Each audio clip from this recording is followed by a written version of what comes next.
कब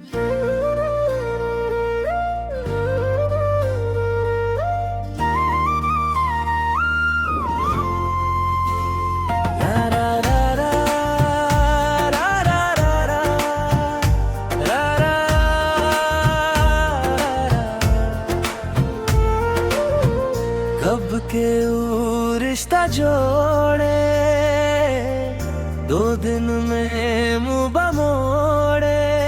हम ता समझनी साच प्यार बा, उता खेल समझ के छोड़े। जब पहली बेर तू हमरा से बोललू,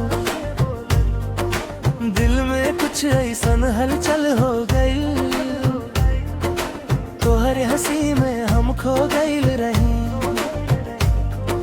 जैसे जिंदगी में रोशनी हो गईल। तोहरे साथ बितावल हर लम्हा आजो आँख में बसल बा। तोहरे बिना अब हर खुशी जैसे अधूरा सपना बनबा। कब के वो रिश्ता जोड़े, 2 दिन में मुँह मोड़े। हम तो दिल से चाहनी तोहरा, तू काहे दिलवा तोड़े।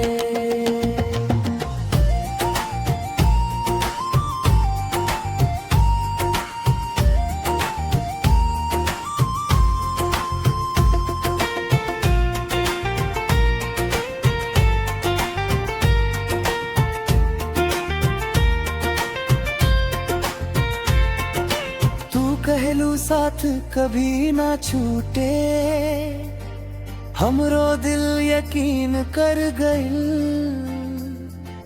हर सपना में बसल तू ही तू, हमार हर रास्ता तोरे पास गइल। बाकिर जब समय बदल गइल, तू भी बदल गइलू धीरे धीरे। जो मोड़ पे खड़ा बानी, जहाँ तू छोड़ गईलू हमके अधीरे। रात भर अब नींद ना आवे, तोहरे याद सतावे हर घड़ी। दिलवा रोवे चुपके चुपके, आँख से टपके दर्द के लड़ी। कब के वो रिश्ता जोड़े, 2 दिन में मुँह मोड़े। हमरा सच्चा प्यार के कीमत तू काहे ना समझ पवले।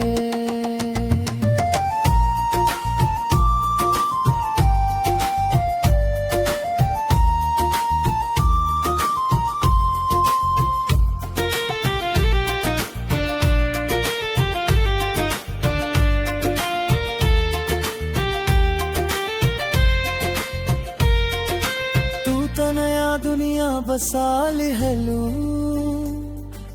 हमके तन्हा छोड़ के चल गईलू। हम ताजो है सपना सजावत बानी, जवन तू तोड़ के चल गईलू। लोग पूछे का हाल बातों हर, हम मुस्कुरा के कह देता नी ठीक बा।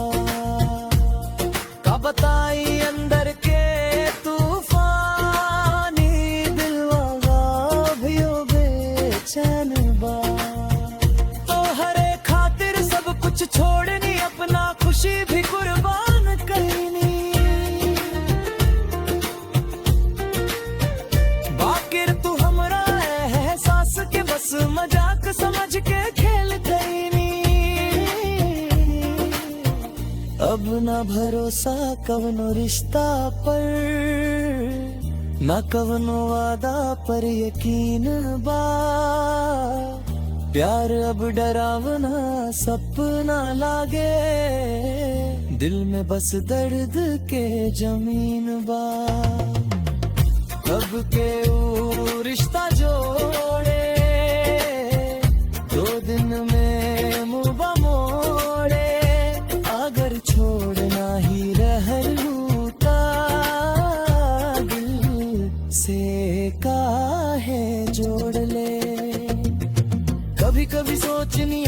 साथ रहत त जिंदगी कुछ औरी होइत, हमनी के कहानी अधूरी ना रहत, शायद किस्मत कुछ औरी होइत। बाकी अब सब कुछ खत्म हो गई, बस याद के सहारा बा। तोहरे नाम के धड़कन आजो हमार दिल में जिंदा तारा बा। तोहे बिना जीना सीखत बानी, दर्द के साथ मुस्कुरात बानी। तू खुश रहे से कहीं भी जाके, हम तो बस तोहरे याद में जियात बानी। कब के वो रिश्ता जोड़े, 2 दिन में मुंह मोड़े, हम ताजो तोहरा चाहत बानी। काहे हमसे नाता तोड़े।